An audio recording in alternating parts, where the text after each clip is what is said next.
Bonjour à tous, je suis le Dr Scott Giacomucci, thérapeute spécialisé en traumatologie, auteur et chercheur. Aujourd'hui, je souhaite vous parler un peu de la différence entre un traumatisme et la revictimisation, un déclencheur lié au traumatisme et à la gêne. Ce sont donc quatre choses différentes et je constate qu'elles sont souvent confondues et que les termes sont utilisés de manière interchangeable. Et je pense qu'il est vraiment important que nous prenions un moment pour réfléchir et discuter de les différences entre eux. Il existe donc de nombreuses manières différentes de définir ce qu'est un traumatisme. Je pense que la définition la plus simple est que c'est la blessure qui résulte de tout événement ou expérience qui dépasse notre capacité à faire face. Cela laisse une définition assez large de ce qu'est un traumatisme et c'est vraiment une expérience subjective. Le traumatisme est donc essentiellement l'effet d'un événement qui submerge une personne. Ce qui peut être traumatisant pour une personne ne l'est pas forcément pour une autre. En réalité, un adulte sur 4 qui vit quelque chose qu'il considère comme traumatisant, seulement 1 sur 4 développe même une réponse traumatique à cet événement. Il y a donc de nombreuses nuances dans notre manière de parler du traumatisme, et il serait utile d'avoir une définition commune et de vraiment le concevoir davantage comme la blessure résultant de l'événement, plutôt que l'événement en lui-même. Ainsi, les traumatismes peuvent être n'importe quoi, allant d'expériences de violence, de catastrophes naturelles ou d'accidents de voiture, ou des abus sexuels, des abus verbaux, des abus émotionnels, de la négligence, de l'abandon, des pertes. Un déclencheur, ce terme, est couramment utilisé pour décrire lorsqu'un événement se produit à l'instant présent, nous rappelle une expérience traumatique passée et déclenche les sentiments, sensations, les pensées ou même les images ou représentations visuelles liées à ce traumatisme passé. C'est donc comme si quelque chose qui se passe à l'instant présent déclenchait ou activait ce souvenir traumatique passé en nous. Donc, ce qui peut déclencher une réaction chez quelqu'un peut être n'importe quoi. Cela peut être une expression faciale que quelqu'un fait. Cela peut être le genre d'une personne. Cela peut être une interaction avec quelqu'un en position d'autorité. Cela peut être quelque chose qu'il voit dans un film ou à la télévision. Cela pourrait vraiment être toute une gamme de choses, et je suppose qu'il y a en fait un nombre infini de possibilités d'indices pouvant déclencher chez quelqu'un, si cet indice ou cet élément spécifique renvoie au traumatisme initial qu'ils ont vécu.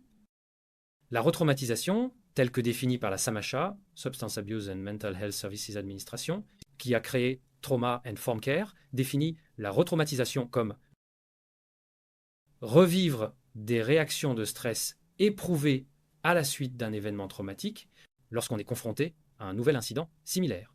Ainsi, la retraumatisation se produit lorsqu'il y a ici et maintenant une expérience nouvelle et similaire, une expérience troublante, une expérience défavorable, ou même un traumatisme que nous avons vécu qui nous amène à revivre et à avoir des réactions liées à une expérience traumatique initiale. Vous pouvez donc voir en quoi cela ressemble à ce que beaucoup appellent un déclencheur, mais en est différent.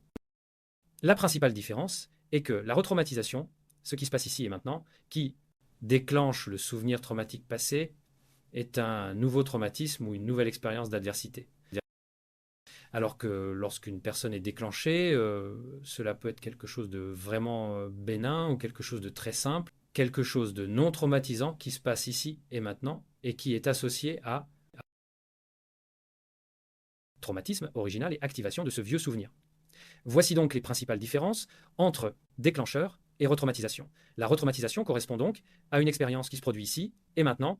Cela déclenche un traumatisme passé et cause également des dommages supplémentaires au-delà du simple traumatisme passé. D'être déclenché, c'est donc, comme un déclencheur, plus un nouveau traumatisme, ce qui serait une manière de penser de la retraumatisation. La retraumatisation survient souvent à la suite de rejouements de traumatismes passés. Peut être que nous avons déjà vécu un type d'abus verbal, par exemple dans le passé, puis nous nous retrouvons dans une relation avec une autre personne verbalement abusive, ce qui crée un nouveau traumatisme qui survient ici, et maintenant, mais aussi une activation de ce vieux traumatisme originel d'abus verbal. C'est donc une sorte de double peine. Ce genre d'expérience superposée, d'expérience de traumatisme et de retraumatisation, est souvent ce qui se produit lors d'un traumatisme complexe, qui est lorsque nous vivons un type de traumatisme similaire, encore et encore et encore et encore et encore, cela se manifeste sous forme de troubles de stress post-traumatique complexes plutôt que de TSPT classique. Donc cette partie spécifique sur la retraumatisation pourrait être l'une des raisons pour lesquelles le traumatisme complexe nous affecte différemment par rapport au traumatisme par choc ou au traumatisme lié à un incident unique. La retraumatisation se produit lorsque le traumatisme actuel, l'adversité active un ancien traumatisme ou une ancienne adversité, et dans certaines circonstances, il peut y avoir une sorte de parallèle symbolique entre l'expérience actuelle et un traumatisme ancien passé. Par exemple, une personne ayant des antécédents de traumatisme sexuel commence à subir des avances sexuelles non désirées de quelqu'un dans leur vie actuelle, et il peut donc y avoir une retraumatisation à cause de celle-ci, des avances sexuelles non désirées qui sont perturbantes et inconfortables, mais qui déclenchent aussi le abus sexuel passé. C'est donc un autre exemple de retraumatisation. Ainsi, tout type d'avance non désirée, revivre un traumatisme passé de manière forcée ou sans consentement, comme un juge dans une salle d'audience, ou un thérapeute vous contraignant à parler d'abus sexuels avant que vous ne soyez prêt. Sont des situations qui peuvent être retraumatisées. Maintenant, revenons au concept de déclencheur. Beaucoup de gens remettent en question ce concept et suggèrent que même le terme déclencheur est vraiment un terme déresponsabilisant à utiliser, car il suggère une sorte d'impuissance et même de désespoir dans la gestion, dans la vie quotidienne. Il y aura des choses qui nous rappellent des expériences passées. Peut être que le terme stressor est un meilleur terme que trigger. Gabor Maté réalise une très bonne vidéo remettant en question l'utilisation du mot trigger et il explique d'où vient ce terme. Je veux dire, utiliser le mot trigger vient de la détente d'une arme à feu. Et donc, dans la vidéo de Gabor, il parle du fait que si nous tirions sur la détente d'une arme à feu, cela ne provoquerait en réalité aucune réaction à moins qu'il n'y ait une sorte de des munitions déjà chargées dans cette arme. Et il nous invite à réfléchir pourquoi nous sommes explosifs, pourquoi sommes-nous chargés de munitions? Si nous n'étions pas chargés de munitions ou d'explosivité, alors lorsque la gâchette est pressée, il n'y aura pas d'explosion. Et donc Gabor essaie vraiment de repenser la façon dont nous utilisons ce terme trigger et vraiment nous donner le pouvoir d'examiner ce qu'est en nous qui nous fait nous sentir affectés. Que pouvons-nous faire à ce sujet au lieu d'être impuissants? Le monde et les personnes qui nous entourent nous déclenchent-ils? Comment pouvons-nous examiner ce qui est déclenché et trouver des moyens d'en guérir, prendre la responsabilité de notre rôle dans notre propre guérison? Bien sûr, nous ne voulons pas encourager les gens à provoquer intentionnellement les autres. Je veux dire que ce n'est vraiment ni utile ni respectueux, mais la responsabilité de la guérison revient vraiment à nous. Donc, nous pouvons certainement demander aux gens de nous aider à gérer nos déclencheurs et les choses qui sont activées pour nous. Si nous sommes constamment déclenchés et que nous dépassons notre fenêtre de tolérance et que nous ne nous sentons pas en sécurité dans nos relations et dans le monde, il sera assez difficile de guérir. Mais en fin de compte, c'est notre responsabilité de guérir des choses qui nous ont déclenchés, même si le traumatisme que nous avons vécu n'était pas de notre faute, et souvent ce n'est pas le cas.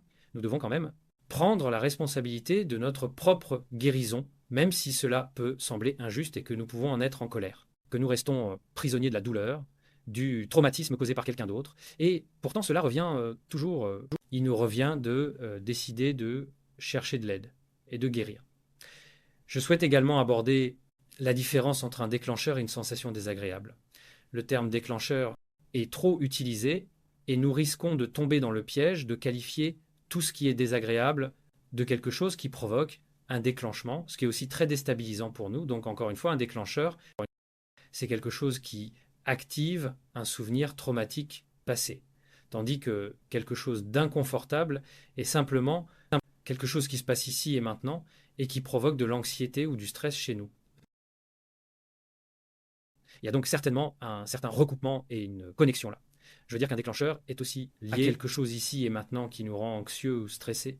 Mais la différence clé est qu'un déclencheur, quelque chose qui déclenche active un souvenir passé ou les sensations apaisantes qui sont attachées à ce souvenir traumatique passé. Donc, tout ce qui nous met mal à l'aise n'est pas forcément un déclencheur, nous déclenche. Nous devons vraiment nous pousser à aller vers l'inconfort, plutôt que simplement rejeter tout en disant que c'est quelqu'un d'autre qui nous déclenche, car cela n'est pas vraiment valorisant. C'est donner tout notre pouvoir au monde, donner tout notre pouvoir aux autres pour qu'ils puissent dicter constamment ce que nous ressentons. Bien sûr, guérir d'un traumatisme demande que nous nous mettions au défi un peu et tolérer un certain inconfort de manière sécurisée. Nous devons rester dans notre fenêtre de tolérance pour guérir, ce qui rend les choses vraiment compliquées, comme gérer les déclencheurs et potentiellement traumatiser ou retraumatiser des relations et être vraiment honnête avec nous-mêmes à propos de ce qui nous déclenche par rapport à ce qui est simplement inconfortable. Donc, je veux nous lancer un défi d'être plus conscient de notre langage plutôt que de qualifier tout de déclencheur, pour vraiment réfléchir à est-ce simplement inconfortable ou est-ce vraiment quelque chose qui ravive un passé, un événement traumatique? Et pour prendre en compte nos réactions, je veux dire que si quelque chose est désagréable, nous réagirions différemment que si c'était quelque chose qui déclenchait un traumatisme passé. Cela vaut aussi pour la personne à l'autre bout de l'expérience. Quelqu'un qui déclenche peut être inconsciemment un traumatisme passé pour quelqu'un. Si nous sommes conscients que cela se produit, nous réagirions différemment que si nous étions dans une discussion qui met quelqu'un mal à l'aise. Et il y a une véritable nuance à cela qui est même difficile à aborder et difficile à vraiment différencier. Bien sûr, il y aura beaucoup de chevauchement entre quelque chose d'inconfortable, quelque chose de déclencheur et quelque chose de retraumatisant.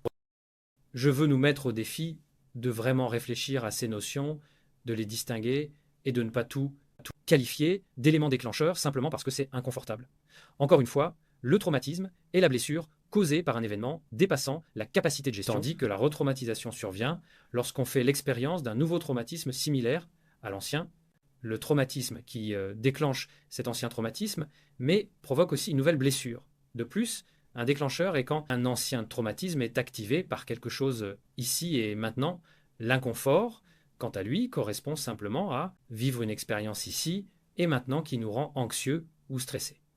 Une bonne règle de base pour différencier ce qui est inconfortable de ce qui déclenche un traumatisme serait de faire une pause et de réfléchir, est-ce que la personne moyenne serait mal à l'aise dans cette situation? Ou est-ce que la personne moyenne réagirait de la même manière que moi dans cette situation? Cela pourrait être une façon simple de prendre un peu de recul sur notre manière de réagir, sur ce que nous ressentons, et envisager si ce que nous vivons est simplement un malaise causé par quelque chose qui se passe ici et maintenant, ou si c'est une sorte d'expérience qui déclenche des sentiments passés, des souvenirs anciens liés à quelque chose. Cela reste non résolu pour nous. Quoi qu'il en soit, lorsque nous subissons un déclencheur, même si ceux-ci peuvent être vraiment douloureux et inconfortables, provoquant anxiété, panique, douleur et souvenirs difficiles, je veux dire, ils sont difficiles à gérer, à traverser et même à évoquer pour demander de l'aide. Et en même temps, quand nous vivons un déclencheur, cela nous renvoie aussi à quelque chose qui reste non résolu pour nous. Cela nous renvoie à une blessure passée que nous devons examiner, que nous devrions être gérés de différentes manières, que nous pourrions avoir besoin de demander de l'aide, que nous devrions être recentrer notre énergie vers la guérison. Ainsi, d'une certaine manière, les choses qui nous déclenchent mettent en lumière un travail supplémentaire que nous devons accomplir sur nous-mêmes. Ainsi, nous pouvons même changer notre façon de penser aux déclencheurs, qui ne sont pas seulement quelque chose de douloureux et difficile, mais ils peuvent aussi être quelque chose qui nous indique la prochaine étape de notre guérison. Je suis curieux de savoir ce que vous en pensez. Avez-vous l'impression que le terme trigger ou le mot trauma sont parfois surutilisés? Et y a-t-il des façons dont vous pourriez mieux réfléchir à la manière dont vous utilisez ces termes?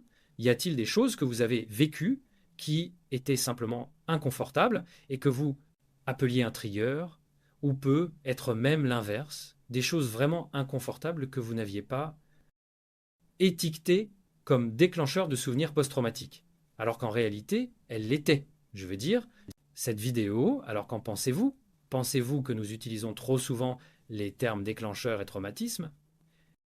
Pensez-vous que nous sommes toujours conscients de la manière dont nous les utilisons? Et pensez-vous que cela pourrait en fait aider les survivants de traumatisme à mieux nommer leur expérience et à être pris au sérieux et demander ce dont ils ont besoin et recevoir ce qu'ils demandent si c'est fait de manière plus précise et réfléchie, et comment nous utilisons les termes traumatisme et déclenché